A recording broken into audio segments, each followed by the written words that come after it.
జీవితంలో తాను నేర్చుకున్న పని ద్వారా వ్యక్తి యొక్క ప్రయాణం. ఈ కెరీర్ అనే పదం వినగానే మీకు గుర్తుకు వచ్చేది ఏమిటి?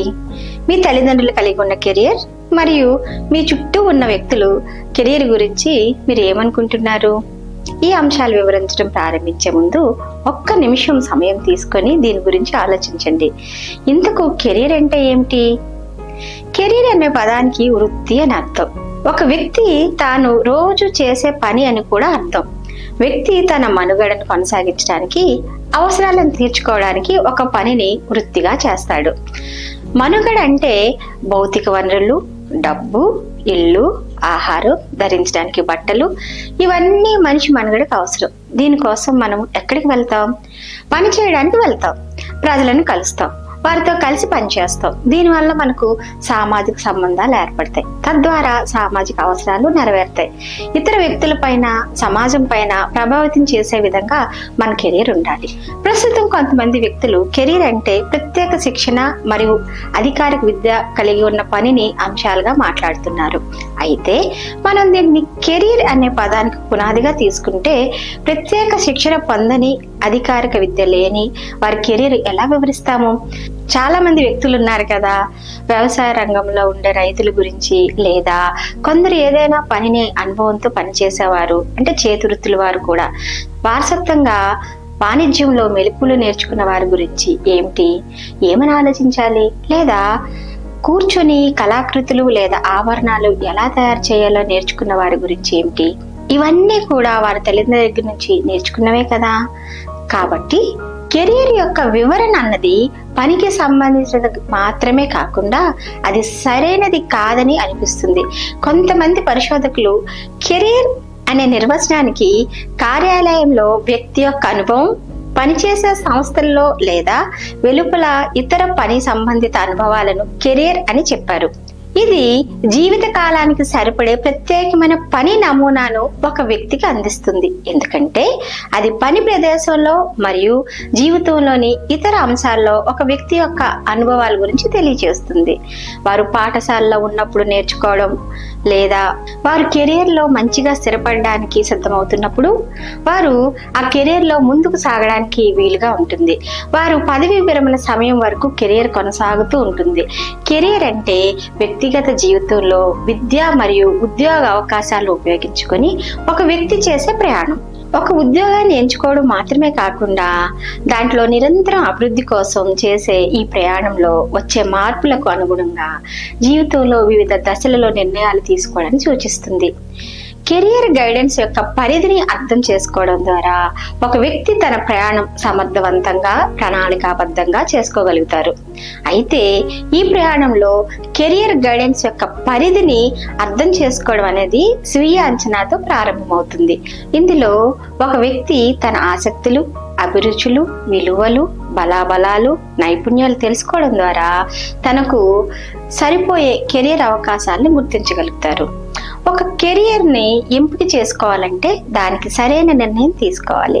ఇందులో నిర్ణయాలు తీసుకునే ప్రక్రియ కీలకమైన పాత్ర వహిస్తుంది. అంటే తనకు అందుబాటులోని అవకాశాన్ని విశ్లేషించడం, దీర్ఘకాలిక ప్రయోజనాన్ని పరిగణలోకి తీసుకోవడం మరియు తగిన ఎంపిక చేసుకోవడం అవసరం. తగు సమాచారంతో, స్వీయ అవగాహనతో తీసుకునే నిర్ణయాలు ఆ వ్యక్తి యొక్క కెరియర్లో సంతృప్తినిస్తాయి. ఈ కోర్సులో వ్యక్తిగత కెరియర్ కౌన్సిలింగ్ సెషన్ గురించి కూడా చర్చించడం జరుగుతుంది. కెరియర్ సమాచారాన్ని ఇవ్వడం వల్ల వారిలో ఉన్న రకరకాల అనుమానాలను తొలగించవచ్చు. ఒక వ్యక్తి ఒక లక్ష్యాన్ని స్పష్టంగా అవగాహన చేసుకోవడంతో మరియు కార్యాచరణ ప్రణాళిక అభివృద్ధి చేసుకోవడంలో కూడా వీటి పాత్ర ఎక్కువగా ఉంటుంది. నేటి పోటీ ప్రపంచంలో విజయం సాధించడానికి నైపుణ్యాలు ఎంతో అవసరం. అలాగే సాంకేతిక నైపుణ్యంతో పాటు సాఫ్ట్ స్కిల్స్ కూడా చాలా అవసరం. విద్యను నేర్చుకునే క్రమంలో కొత్త నైపుణ్యాలను అభివృద్ధి చేసుకోవడం ద్వారా మాట్లాడుతున్న జాబ్ మార్కెట్లో పనిచేయడం సులభంగా ఉంటుంది. అందువలన కెరీర్ గైడెన్స్ యొక్క పరిధిని అర్థం చేసుకుని ప్రతి దశలో జాగ్రత్తగా నిర్ణయాలు తీసుకోవడం ద్వారా ఒక విజయవంతమైన కెరీర్ ప్రయాణాన్ని కొనసాగించవచ్చు. ప్రాక్టికల్ డిస్కషన్ మరియు యాక్టివిటీ ఆధారిత పద్ధతిని ఉపయోగించవచ్చు. మొదటిగా నైపుణ్యాలు మరియు అభిరుచులకు సంబంధిత నిజ జీవిత ఉదాహరణలపై చర్చించండి. ఎవరికైనా ఒక టాలెంట్ ఉంటే దాని ఆధారంగా వారి కెరియర్ ని ప్రారంభించారా అని అడగండి. ఉదాహరణకి మంచిగా మాట్లాడే ప్రతిభ ఉన్నవారు న్యూస్ యాంకర్ అవడం, లేదా సృజనాత్మక ఉన్నవారు ఎడిటర్ అవడం లాంటివి మాట. వ్యక్తిగత నైపుణ్యాలు మరియు ప్రతిభను గుర్తించండి. విద్యార్థులను వారి నైపుణ్యాలను అభిరుచులను గుర్తించే విధంగా ప్రోత్సహించండి. అదే విధంగా వారికి ఏది ఇష్టమో దానికి సంబంధించిన జాబితాను తయారు చేయమని చెప్పండి. ఉదాహరణకు క్రీడలు, పుస్తక పఠనం, ఇతరులకు సహాయం చేయడం లాంటివి సమూహంలో గాని వ్యక్తిగతంగా గాని చేయవచ్చు అని చెప్పండి. కెరీర్ గురించి చర్చించండి. వారి నైపుణ్యాల ఆధారంగా వాటిని ఎలాగ అనుసంధానం చేయవచ్చో కూడా చెప్పండి. నైపుణ్యాలకు కెరియర్లకు ఎలాంటి కనెక్షన్ ఉందో విద్యార్థులకు ఒక చార్ట్ ద్వారా చూపించవచ్చు. ఉదాహరణకి stage performance, journalism, public speaking, teaching, శారీరక ఆరోగ్యం, హెల్త్ కేర్, చదవటం, రీసెర్చ్ మరియు ఎడిటింగ్, సృజనాత్మకత, designing, writing, event and management ఇట్లాంటి వాటిని కూడా మనము ఉదాహరణలుగా చెప్పవచ్చు. నైపుణ్య అభివృద్ధి కార్యకలాపాలను చేయించండి. విద్యార్థులను వారి ఆసక్తులకు అనుగుణంగా ఉన్న నైపుణ్యాలను అర్థం చేసుకోమని చెప్పండి.